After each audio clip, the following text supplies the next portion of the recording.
Hey there, Grumpy Old Fart here. Due to YouTube's changing quote-unquote community standards, I created a channel called Grumpy Old Fart over on Rumble, a free speech alternative to YouTube. You can see all of my stuff over there, including my political and social commentary, as well as my current events videos. The links to my YouTube and Rumble channels, as well as links to let you order my books, are in the description of this video. If you enjoy my content, please like, share, subscribe, and comment. I welcome your comments, even if you disagree with me. Now, on with the video. Hey there, Grumpy Old Fart here. I'm still fighting a cold, so bear with my voice. I'm doing an alien activity video on implants. I did a video a while back on Dr. Roger Weir, a UFO legend video. Dr. Weir became a huge advocate of removing alleged alien implants from alleged abductees. He documented unusual behavior from these implants even before they were removed.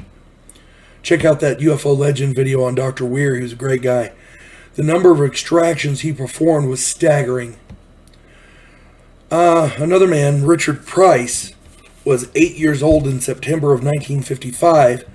He was playing in some woods near his home when he saw a saucer-shaped UFO land nearby.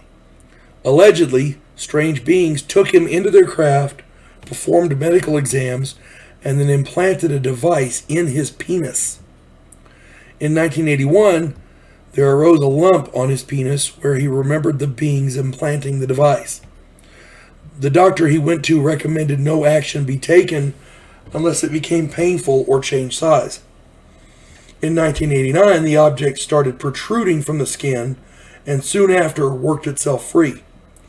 Price showed the object to a physics teacher and a doctor in Massachusetts who determined it was a collection of organic material, including carbon, oxygen, and hydrogen, as well as substances that looked like collagen, cholesterol, and layers of degenerated cellular matter.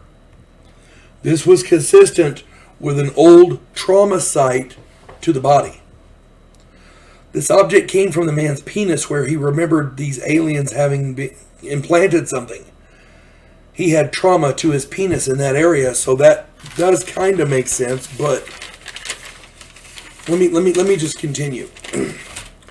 Dr. John Mack is famous for outlining psychological cases attributed to alleged alien abductions. I did a UFO Legends video on him as well. One of his clients had gone to the doctor with a nosebleed, and the doctor removed a small wire-like object, and the client handed it to Dr. Mack. Analysis showed that it was a twisted fiber composed of carbon, silicon, oxygen, and traces of other elements. A nuclear biologist he consulted with told him that it was, quote, it was not a naturally occurring biological object, but could be a manufactured fiber of some sort, close quote. Then the nuclear biologist added that it seemed difficult to know how to proceed further because they'd never seen anything like it before. But it was not a naturally occurring biological object. So it seems that these aliens are greatly interested in specific physical areas of the body, including the nasal cavities, ears, eyes, navel, and genitalia. These seem to be the most common areas where they implant their devices. Many researchers believe these aliens seem to be concentrating on the reproductive systems. This would correlate with the alien-human hybrid phenomena many abductees report. Many researchers also believe that these implants are used to track the abductees for further future study. Many abductees attempt to move to different cities or even different continents to prevent future abductions, and it never seems to work. Are the aliens using these implants to follow them? Like tracking devices? Maybe so. Many of the individuals who report having their noses probed by aliens, possibly to implant one of these devices, now have a history of chronic sinusitis. So if you have chronic sinusitis, maybe it might be worth looking into. You never know. And there are thousands of other examples of these devices, these alien implants. Human beings tag wildlife for tracking as part of scientific studies. It seems logical that if alien beings traveled across deep space to conduct scientific study on human beings, they would need to do long-term studies on specific specimens, just like human scientists do with earthly wildlife. They would need a way to track these specific humans all over the world to continue their studies. These implants are a logical conclusion.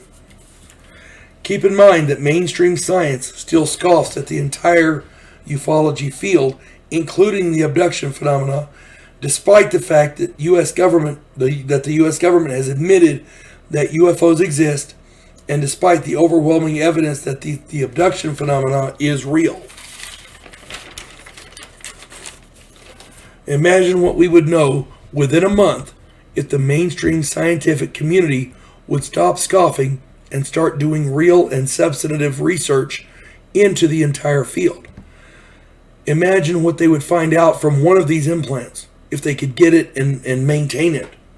Imagine the information we could get from one of these implants. We'd be contacting aliens, asking them questions within a year. Hope this finds everybody well. You folks have a good day. God bless one and all. We elect cookie-cutter politicians every single election cycle. Yes men who maintain the status quo and do just enough to make us believe the system still works. Imagine, if you will, a president who actually tries to fix things. If you like action, political intrigue, and a righteous crusade, check out my political thriller, The Righteous President.